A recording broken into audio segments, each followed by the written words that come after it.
আমি জানি তুমি ভিডিওটা দেখবে না, তুমি চলে যাবে কারণ শয়তান তোমাকে এই ভিডিওটা দেখে দেবে না।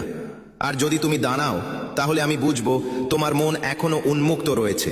আমি মুসা, তোমার জন্য একটি সংবাদ নিয়ে এসেছি যা শোনা তোমার খুব দরকার। থামো আমার ছেলেমেয়েরা, স্ক্রোল করো না।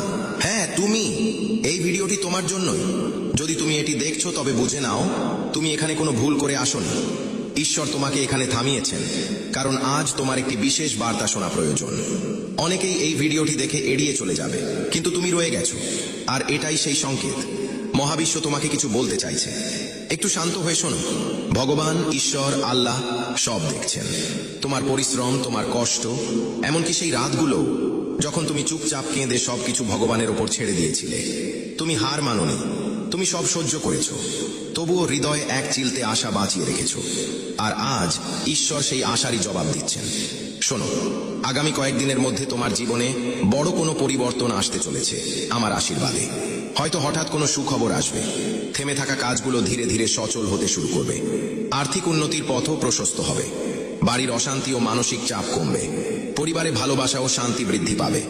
এসব এক নিমেষে ঘটবে না, কিন্তু মহাবিশ্ব ইতিমধ্যেই তোমার জীবনে বরকতের দরজা খুলে দিয়েছেন। শুধু একটা কথা মনে রেখো, ভয় পেও না, সন্দেহ করো না।